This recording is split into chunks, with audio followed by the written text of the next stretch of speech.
28 जनवरी 2026 सुबह के 8:45 महाराष्ट्र के बारामती का आसमान आम दिनों की तरह शांत था, लेकिन उस शांति के पीछे एक ऐसा तूफान छिपा था जिसने अगले कुछ पलों में पूरे देश को हिलाकर रख दिया। एक आवाज, ओ शिट, ओ शिट, ये पायलट की थी। एक धमाका और फिर धुएं का काला गुबार। वह विमान जो उम्मीदें लेकर जा रहा था, वह मौत का पैगाम लेकर जमीन पर गिरा। लेराजेट 45XR, रजिस्ट्रेशन नंबर VTSSK।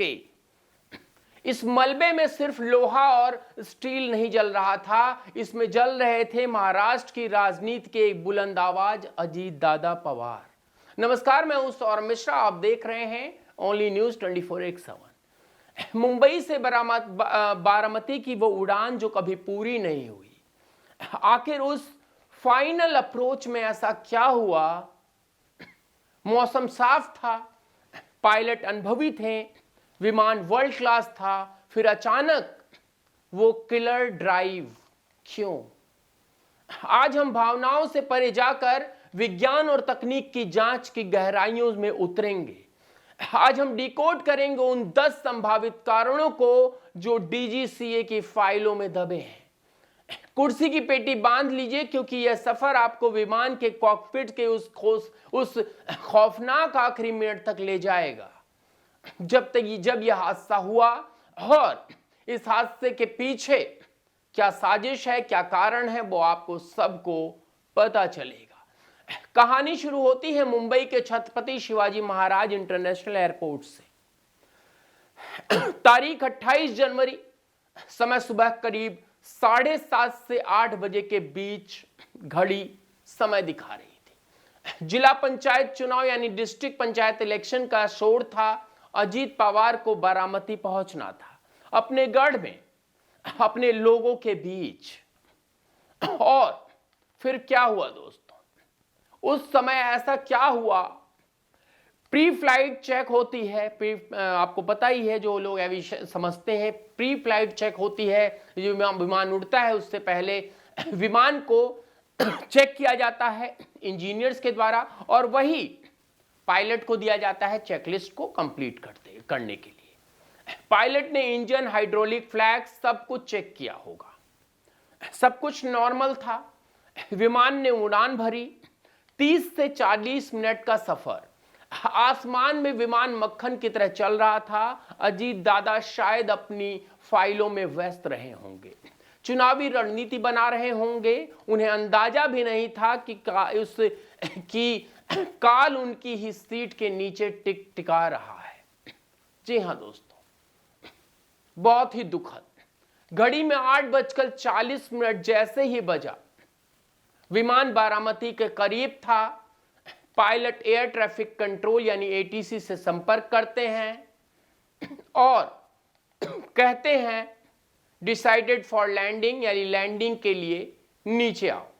विमान नीचे आता है, रनवे दिखाई देने लगता है, लेकिन तभी ठीक लैंडिंग से कुछ सेकंड पहले विमान अस्थिर हो जाता है। एक झटका, एक नियंत्रण खत्म, और फिर जो हुआ वो आपके सामने विजुअल्स में भी दिख रहा है। लेकिन इन कारणों को समझते हैं।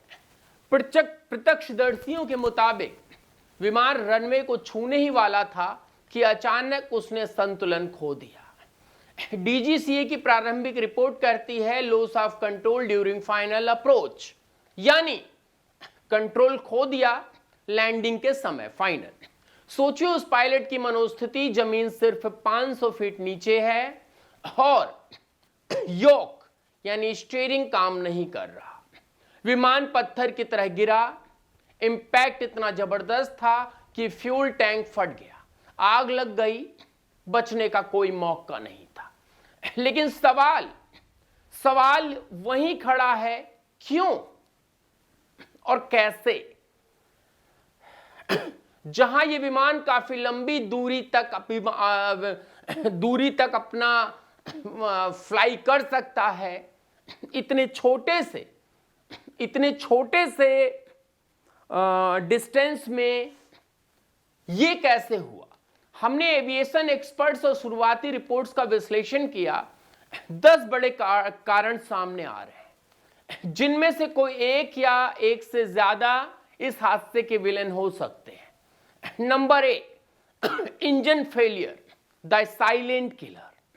लैंडिंग के वक्त विमान की स्पीड कम होती है। अगर ऐसे में एक इंजन बंद हो जाए तो विमान एक तरफ झुक जाता है। इसे एक तरह से कहें कि अस्थमैटिक थ्रस्ट कहते हैं। मतलब कि एक ऐसा विमान को पावर मिलना कम हो जाता है।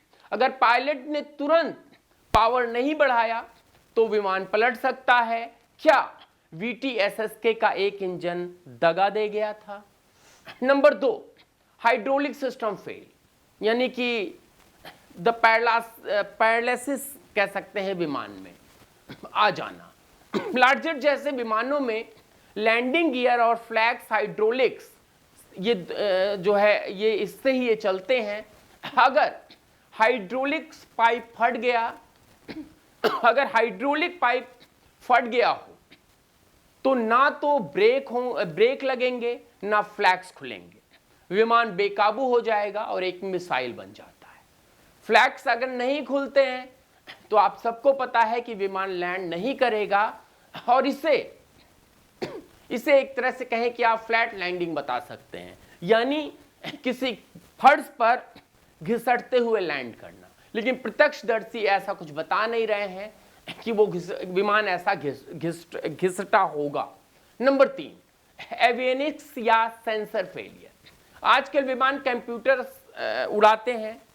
अगर एंगल ऑफ अटैक सेंसर ने गलत डेटा दिया तो कंप्यूटर को लगेगा विमान गिर रहा है और वो उसे जबरदस्ती नीचे धकेल देगा, जैसा बोइंग मैक्स में हुआ था। क्या यहां भी कंप्यूटर ने पायलट से लड़ाई शुरू कर दी थी? अगला, जो कि शायद ही मतलब हम इसको कह रहे हैं लेकिन शायद ही ऐसा हुआ हो, बर्ड स्ट्राइक। बारामती जैसे इलाकों में कम ऊंचाइयों पर पंछियों का खतरा बना रहता है। अगर लैंडिंग से ठीक पहले कोई बड़ा पंछी इंजन में घुस गया या विंडशील्ड से टकराया तो पायलट के पास संभलने के लिए 3 सेकंड भी नहीं होते। लेकिन सबसे बड़ी बात कि प्रत्यक्षदर्शी इसको किसी बर्ड स्ट्राइक से मना कर रहे हैं, लेकिन जांच में पता चलेगा क्या बर्ड स्ट्राइक हुई थी। यहां एक पेच है। आधिकारिक रिपोर्ट्स कहती है मौसम साफ था, तापमान 28 से 29 डिग्री था। लेकिन कुछ स्थानीय रिपोर्ट्स और चश्मदीद कहते हैं कि रनवे के पास घना कोहरा था, यानी फॉग था। इसे एविएशन में माइक्रो क्लाइमेट कहते हैं, जो हो सकता है पूरा शहर साफ हो लेकिन रनवे के ठीक ऊपर कोहरे का एक पैच हो। अगर पायलट विजुअल लैंडिंग यानी VFR कर रहा था और अचानक कोहरा आ गया तो इसको एक तरह से कहें स्पॉइटल डिस्कनेक्शन हो सकता है, यानी पायलट को पता ही नहीं चलता कि जमीन कहां है और आसमान कहां है। ऐसे में पायलट जो लास्ट सेकेंड में फैसले लेते हैं उसमें जान बच भी सकती है और जान को खतरा हो भी सकता है। यहां पर पूरी फ्लाइट जलकर खाक हो गई। लेकिन दोस्तों, यह हादसा सिर्फ मशीन की गलती नहीं हो सकता, यह सवाल हमारे सिस्टम पर भी है।